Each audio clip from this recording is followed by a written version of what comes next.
말씀은 13장과 14장 두 개의 장에 걸쳐져 있는 말씀입니다. 우리 이제 그 중에 오늘 일부만 읽었는데 다들 그렇게 공부했을 수 있습니다.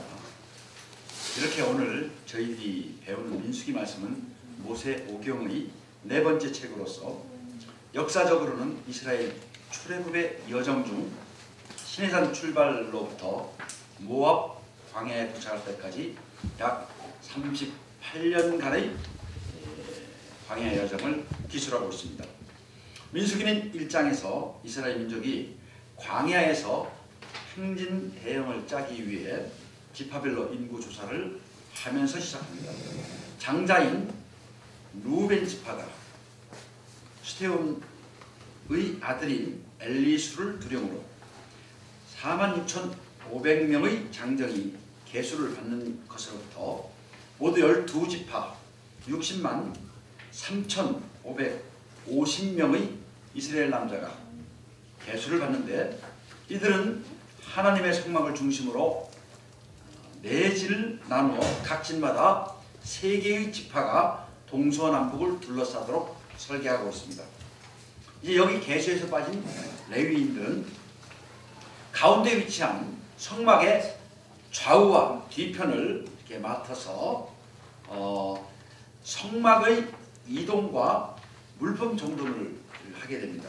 그리고 그 앞은 제사장 가문인 아론과 모세의 자손이 위치하고, 이렇게 이스라엘 민족들의 대형 짜는 일, 장막 세우는 일, 장막의 완성되는 일, 그리고 이 장막을 위해 하나님께 예물 바치는 일까지 1년의 과정이 끝나자 이들이 애굽에서 출발한 지 1년이 지나서 다시 6월절이 되었습니다. 이스라엘 이 자손들은 광야에서 6월절 행사를 마친 다음에 애굽 출발 두 번째 해 둘째 달 20날에 증거 장막에서, 하나님의 장막에서 구름이 떠오르면서 시내 광야를 출발해 바란 광야로 들어가게 됩니다. 그래서 12장 마지막 절을 보면 그 후에 백성이 하세롯을 떠나 바란 광야에 진을 치니라, 이렇게 되어 있습니다. 그리고 바로 그 다음이 오늘 말씀, 우리들이 읽은 민수기 13장 말씀입니다. 1절 2절을 다시 한번 1절 2절, 아까 2절만 읽었습니다. 한번 같이 읽어봅시다. 시작. 여호와께서 모세에게 말씀하시되 사람을 보내어 내가 이스라엘 자손에게 주는 가나안 땅을 정복하게 하되 그들의 조상의 많은 각 지파 중에서 지혜가 있는 자 한 사람씩 보내라. 오늘 말씀에서 하나님은 이스라엘 자손에게 주시겠다고 약속한 그 땅을 먼저 탐지하도록 만드십니다. 저는 이 말씀에서 오늘 우리에게 주신 땅은 과연 어디일까요? 그리고 이 땅을 얻기 위해서 우리가 어떤 관점으로 이 땅을 바라봐야 하는지, 또 하나님께서는 이 땅에 대해서 어떤 약속을 하고 계신지 깊이 생각하고 배우는 시간이 되시기를 기도합니다. 네. 제1장, 그 땅에 젖과 꿀이 흐르는데 하나님께서 정복하시기를 원하는 땅은 어디인가? 하나님께서는 이스라엘 백성들로 하여금 맹세로 약속하신 땅을 먼저 탐지하도록 하셨습니다. 그런데 왜 하나님께서는 이 백성들에게 이 땅을 탐지하게 하셨을까요? 그것은 이스라엘 백성들이 그 땅에 들어가기 전 이 땅에 대한 정보를 미리 습득함으로써 시행착오를 줄이고 쉽게 그 땅에 적응하도록 도움을 주기 위해서였습니다. 말하자면 연착륙, 소프트 랜딩 하기 위해서였습니다. 그런데 그 땅은 정말로 젖과 꿀이 흐르는 땅이었습니다. 정탐하러 나간 사람들은 포도송이가 달린 가지를 메고 오는데 둘이 막대기를 꿰어서 메고 올 정도로 그 포도송이가 풍요로웠습니다. 과연 풍성하신 하나님께서는 그 택하신 백성, 약속하신 백성들인 이스라엘 자손들에게 주고 싶은 땅이었습니다. 그 땅은 바로 민수기 15장 2절 내가 주어 살게 할 그 땅이었습니다. 오늘 아침 우리는 새 아침에 새해를 보려고 저기 와룡공원까지 올라갔습니다. 비록 구름에 가려서 해를 보지는 못했지만 지난해와 그 지난해에도 오늘처럼 성대 뒷산을 지나 종로의 아침 해를 바라보려고 성대 정문에서 금잔디 광장을 지나 뒷문으로 빠지는 그 익숙한 길을 걸어갔습니다. 봄에는 개나리와 목련이 흐드러지고 철쭉과 영산홍이 타오르는 붉으며 금잔디 광장은 에메랄드빛 카펫으로 물듭니다. 여름이면 뜨거운 태양과 짙은 녹음이 뒷산을 감싸고 비라도 오면 캠퍼스는 서울답지 않은 운무의 운치가 더해집니다. 가을이 되면 명륜당 600년 은행나무 잎으로 온 동네가 노란색 천지가 되고 눈이라도 내리는 겨울날이 되면 캠퍼스는 숨이 막히도록 아름다운 하얀 자태를 드러냅니다. 이 캠퍼스에 최상일 목사님 같이 머리 좋고 공부 잘하는 법대 학생들이 박지연 목사님 스스로 말씀하신 것 같이 그러지 않아도 예쁜 유학 전공 여학생들과 함께 학문을 익힙니다. 저는 이렇게 기도합니다. 하나님, 이 약속한 땅을 저희들에게 허락하여 주시옵소서. 네. 당신에게 맹세한 성균관 대학의 성을 허락해 주시옵소서. 네. 갈렙과도 같은 여호수아와 같은 담대한 용기를 주시옵소서. 네. 그런데 저와 제 아내만 이곳을 철병도로 생각하고 있지, 여기 계신 우리 모든 동역자님들은 저 담 넘어가 바로 하나님이 약속하신 땅, 젖과 꿀이 흐르는 땅이라고 여길 것을 저는 믿습니다. 네. 여호와 하나님께서는 바로 이 땅을 탐지하라고 모세에게 말씀하셨습니다. 하나님의 말씀을 들은 모세는 각 지파에서 한 사람씩 리더를 정탐자로 선발해서 그들에게 임무를 부여합니다. 그들은 그 땅 거민의 강약과 다소와 그 땅의 호불호와 성읍이 진영인지 산성인지와 토지의 후박과 수목의 유무와 그 땅의 실과를 가져오라는 임무를 수행해야 했습니다. 탐지할 지역의 여러 정보를 사실대로 객관적으로 취합하는 것은 향후 이스라엘 민족이 어떻게 움직여 나가야 할지 결정하는 중요한 지표와 자료가 될 것입니다. 이런 정보를 바탕으로 이스라엘 민족은 전략적으로 움직이고 합리적으로 행동할 수 있는 데이터베이스를 구축할 수 있었을 것입니다. 그런데 모세는 이러한 정보를 취하기에 앞서 정탐자에게 먼저 구한 것은 담대하라는 말씀이었습니다.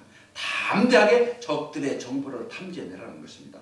시원찮게 그저 대충 그럭저럭 주마간선격으로 적정을 파악하지 말고 세밀하고 자세하게 파악하라는 것입니다.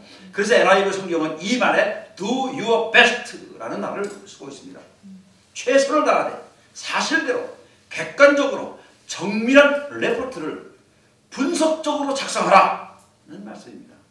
저는 이 말씀을 들으면서 우리도 최소한 명륜 캠퍼스의 구성원에 대해 영적 요소를 분석할 필요가 있지 않을까 하는 생각이 들었습니다.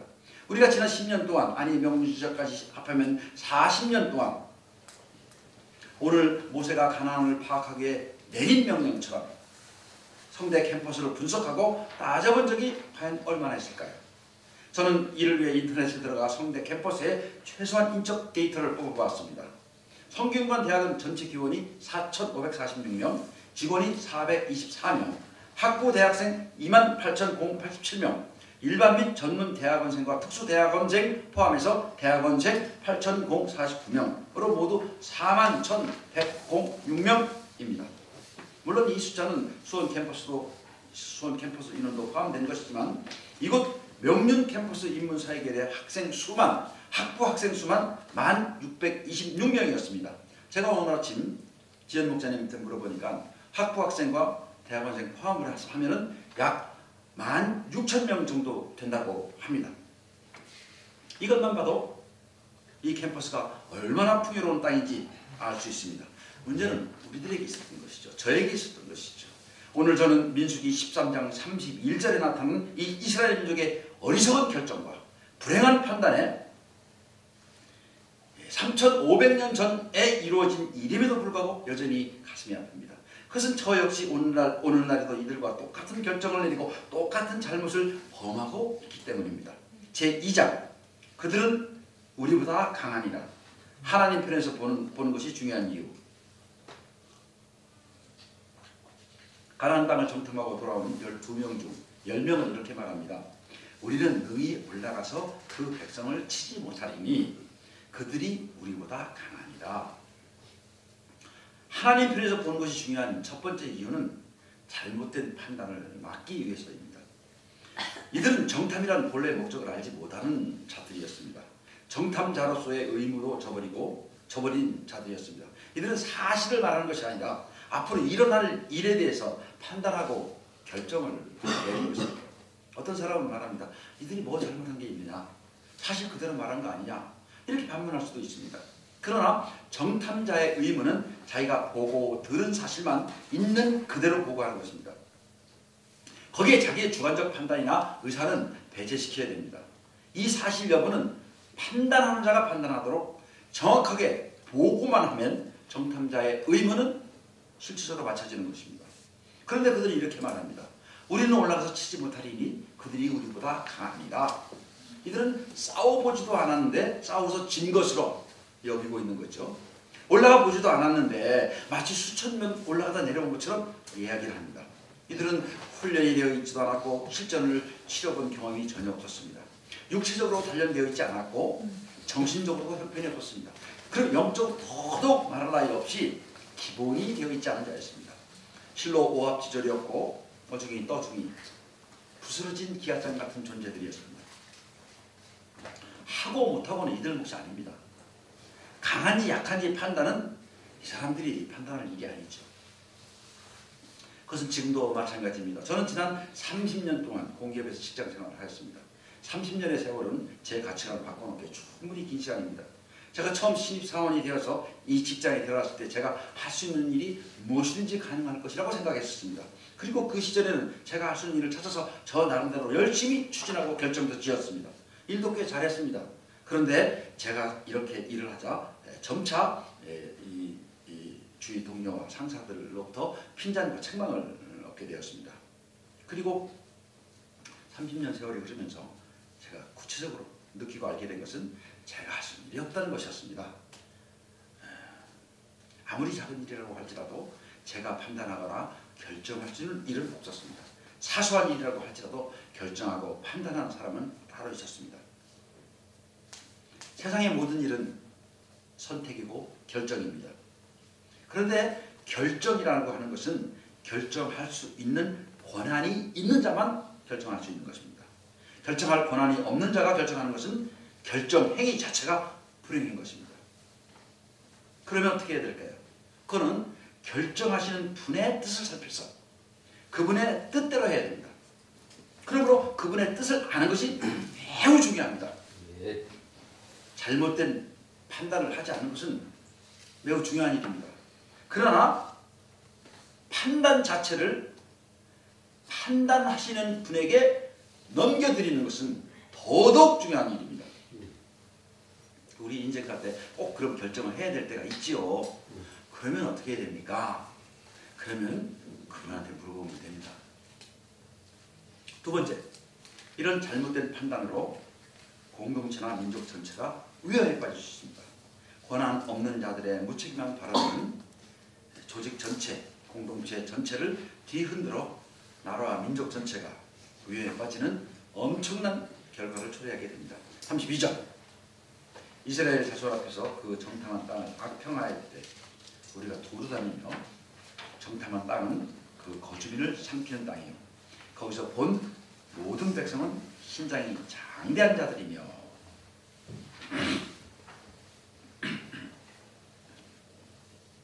진실하고 올바르게 말하지 않고 왜곡하여 사실과 다르게 보고하는 것은 얼마나 나쁜 일인지 모릅니다. 올해가 바로 임진년입니다. 420년 전 임진년에 외란이 일어나서 그 당시 약 27만 명의 조선 사람들이 죽는 참변이 벌어지는데 이 일은 한 사람 조선통신사 부사로 일본을 탐지하고 돌아온 김성일의 정직하지 않은 동호가 그 원인 중에 하나였던 것을 우리는 역사를 통해 배우고 있습니다. 이들의 보고가 나쁜 보고라는 사실은 본문을 주의 있게 살펴보면 알 수 있습니다. 이들은 그 땅을 거주민을 삼킨 땅이라고 말하고 있는데 주위 환경이 거주민의 신장 크기에 많은 영향을 끼친다는 사실은 오늘날 북한과 남한 주민들의 키 차이를 보면 금방 알 수 있습니다. 만일 거기가 거주민을 삼키는 땅이라면 그곳 백성들이 장대하고 거인처럼 신장이 클 수가 없겠죠. 게다가 33절을 보면 우리는 스스로 보기에도 메뚜기 같으니 그들이 보기에도 그와 같았을 것이라. 그야말로 자학에 가까운 소인 컴플렉스, 공포 컴플렉스라고 밖에 설명할 길이 없습니다. 앞서 모세는 12명의 탐험자에게 담대하라고 격려하였습니다. 원어로 말하면 히아작템, 지속적으로 용기를 가지라, 승리를 확신하고 용맹스럽게 행동하라는 뜻입니다. 그것은 그들이 탐지하는 모든 사물을 부정적으로 보지 말고 언제든지 얻을 수 있다는 확신을 가지고 그 대상을 바라보라는 의미입니다. 이는 약속의 땅을 주시기로 약속한 하나님을 신뢰하고 믿음을 통해 그 땅의 거민과 물살을 바라보는 영적 시각이 필요했던 것입니다. 그런데 이 백성들은 어땠습니까? 14장 1절을 봅니다. 온 회중이 소리를 높여 부르시며 백성이 밤새도록 통곡하였다. 우는 사람들을 보면 연민이 생기게 마련입니다. 상가에서 꺼이꺼이 우는 사람들을 보면 얼마나 슬플까, 이런 위로의 마음이 생깁니다. 그러나 본문에서 통곡하는 이스라엘 백성을 향한 하나님의 심정은 연민과 긍휼이 아니라 분노입니다. 화가 치밀어 오릅니다. 왜냐하면 여기 이익심으로 똘똘 뭉친 이스라엘 백성들이 하나님에 대한 철저한 불신이 그대로 드러나고 있기 때문입니다. 2절은 더 기가 막힙니다. 이스라엘 자손이 다 모세와 아론을 원망하며, 모두 다 원망하며 온 회중이 그들에게 이르되 우리가 애굽 땅에서 죽었거나 이 광야에서 죽었으면 좋았을 것을. 죽는 게 좋다라고 하는 데까지 온 거예요. 못난 자들의 특징이 남을 원망하는 겁니다. 이들이 사실 여기까지 온 것은 하나님의 은혜였습니다. 그런데 이 이스라엘 백성들은 하나님의 은혜를 멸시하고 자기들의 지도자인 모세를 탓합니다. 모세를 탓한다고 하는 것은 하나님을 탓하는 것이죠. 그래서 3절, 어찌하여 여호와가 우리를 그 땅으로 인도하여 칼에 쓰러지게 하려는가. 여기 여호와가라는 말, 여호와가라는 말이냐, 이 막 가자는 여기서 이 여호와가 이 사람들 참 막 가자는 겁니다. 이제 모세도 안중이 없습니다. 하나님을 맞상대해서 따져보겠다는 겁니다. 이스라엘 백성들의 하나님에 대한 불경은 여기 최고조에 이릅니다. 불신을 넘어서 불경이요, 조롱에 가깝습니다. 4절, 이에 서로 말하되 우리가 한 지휘관을 세우고 애굽으로 돌아가자. 갈 때까지 간 거예요. 이게 막장이 별게 아니라 이게 막장인 거죠. 결국 이스라엘은 중간 지도자들의 잘못된 판단에 의해 민족 전체가 위기에 빠져들고 말았습니다. 셋째, 우리는 하나님의 약속을 믿고 승리를 확신해야 합니다. 그러나 이 10명과 다른 2명의 사람이 있었습니다. 이들은 이스라엘 백성을 불신하다 못해 하나님께 불손한 이스라엘 태도에 심히 분개하였습니다. 얼마나 화가 치밀었던지 자기들이 입고 있던 옷을 확 찢었습니다. 6절, 눈의 아들 여호수아와 여분의 아들 갈렙이 자기 옷을 찢고 그리고 큰 소리로 외칩니다. 30절, 갈렙이 모세 앞에서 백성들을 조용하게 하고 이르되 우리가 올라가서 그 땅을 취하자. 능히 이기리라. 갈렙은 능히 이기리라 라고 말합니다. 그는 두려움 없이 약속의 땅으로 올라가자고 이스라엘을 독려하였습니다.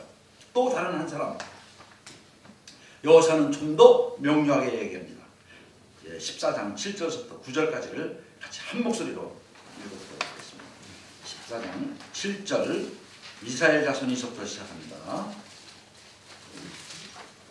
시작. 이스라엘 자손의 온 회중에게 말하되 우리가 두다니며 정탐한 땅은 심히 아름다운 땅이라. 여호와께서 우리를 기뻐하시면 우리를 그 땅으로 인도하여 주시고 그 땅을 우리에게 주시라. 이는 과연 저주가 우리는 하나님이라. 다만 여호와를 거역하지 말라. 또 그 땅 백성을 두려워하지 말라. 그들은 우리의 복이라. 그들의 보좌는 그들에게서 떠났고 여호와는 우리와 함께 하시니라. 그들을 두려워하지 말라 하나. 여호수아는 참 여기서 오른발만 골라서 합니다.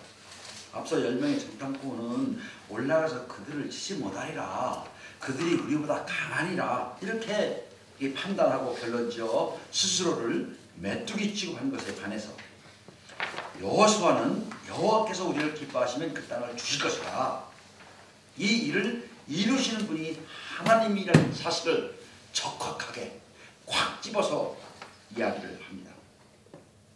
그는 또 다른 정탐꾼들처럼 자신이 결론 내리는 어리석은 일을 피하고 있습니다. 그 대신 이스라엘 백성들에게 여호와의 말씀을 거역하지 말라고 권면하고 있습니다.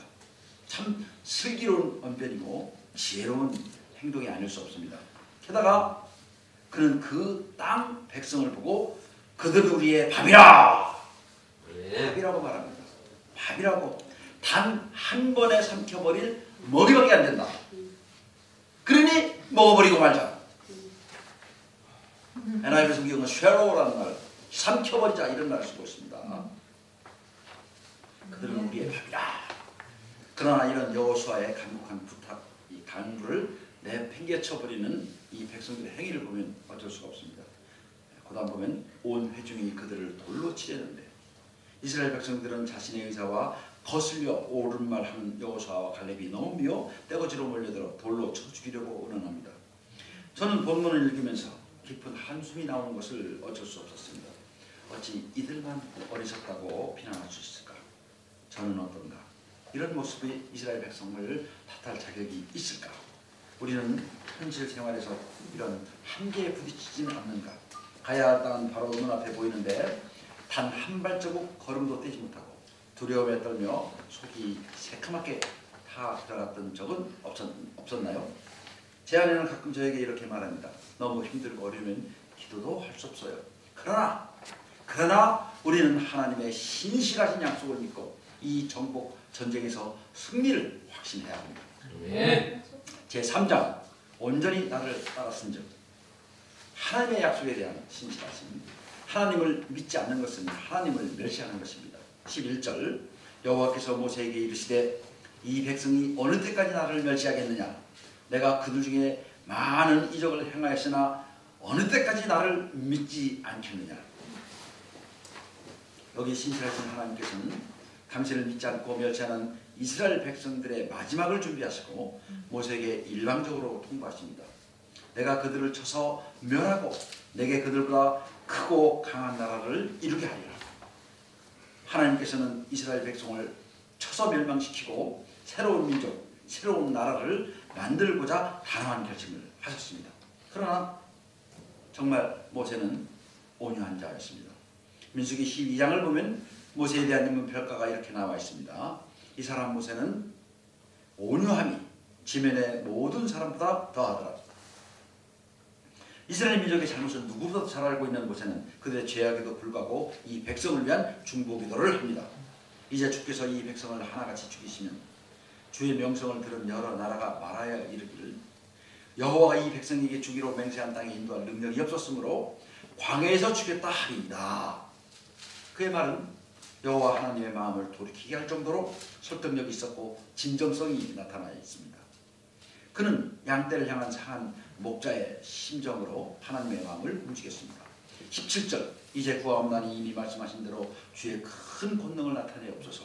여호와는 노하기를 더디하시고 인자가 많아 죄악과 허물을 사하시나니 구하옵나니 주의 인자와 광대하심에 따라 이 백성의 죄악을 사하시옵소서. 저는 생각해 봅니다.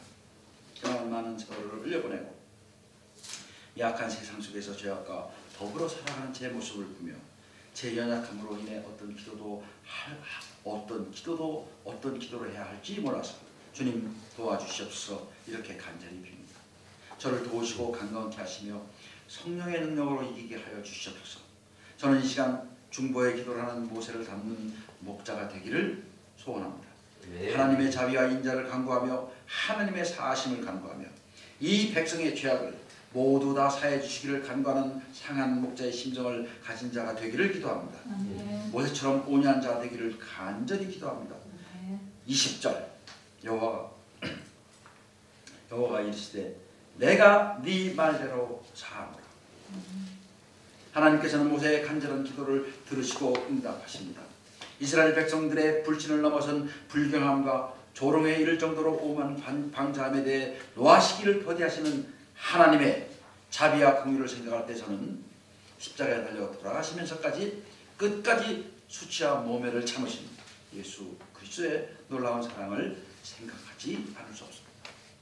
그러나 또한 하나님께서는 불쌍한 인간은 긍휼로 용서하시나 근본 뿌리인 죄악은 절대로 용서하지 않는 분이십니다. 23절 내가 그들의 조상들에게 맹세한 땅을 결단코 보지 못할 것이요 또 나를 멸시한 사람은 한 사람도 그것을 보지 못하리라. 여기 보면 하나님께서는 인간의 본성 속에 숨어있는 죄의 뿌리를 속속들이 드러내 없애기까지 훈련과 투쟁을 통한 연단의 과정을 거치도록 분명한 방향을 주고 계십니다. 저는 바로 이 본문에서 하나님의 약속에 대신 신실하심은 그 땅을 주시겠다는 축복에 관해서뿐만이 아니라 심판에 관해서도 여전히 마찬가지이심을 배웁니다. 그러나 이런 연단과 훈련 과정에서도 이를 면제받는 한 사람이 본문에 나타납니다. 24절 내 종 갈렙은 그 마음이 그들과 달라서 온전히 나를 따랐은즉 그와 같은 땅으로 내가 그를 인도하여 드리리니 그의 자손이 그 땅을 차지하리라. 갈렙은 여호와 하나님을 온전히 따랐다고 말하고 있습니다. NIV 성경은 이를 wholeheartedly라고 기록하고 있습니다. 온 마음을 다해 자신의 전부를 다 바친다는 의미입니다. 그러면 당신이 약속한 땅으로 인도하여 드릴 것을 맹세로 약속하고 계십니다. 이보다 더 확실한 약속, 이보다 더 신선한 맹세가 어디 있을까요? 창조주 하나님께서 한간 연약한 인간에 불과한 갈렙에게 이런 엄청난 약속을 하고 계십니다. 21세기 대한민국은 겉으로 보면 풍요에 넘치는 땅입니다. 학생들은 선남 선녀같이 예쁘고 훤칠해서 실력이 출중한 것 같습니다. 그런데 지난 70년대 80년대에 비해 복음의 수용력은 훨씬 줄어들었다고 합니다. 즉 실제적으로 이 캠퍼스의 땅은 훨씬 척박해진 것입니다. 이 캠퍼스 땅이 젖과 꿀이 흐르는 비옥한 땅으로 변하게 하기 위해서는 우리에게 모세의 온유함, 여호수아와 갈렙의 믿음의 용기가 절대적으로 필요합니다. 저는 이제 말을 마치고자 합니다. 우리는 때로 기도도 해보지 않은 채 상황 판단을 잘못했다고, 정보 분석이 미흡하다고, 대안을 내놓으라고, 그따위가 무슨 대안이냐고 이렇게 질책하고 원망한 적이 없었나 생각해 봅니다. 이럴 때마다 하나님이 보시는 안목, 예수님이 생각하시는 지혜를 구하는 기도가 필요합니다.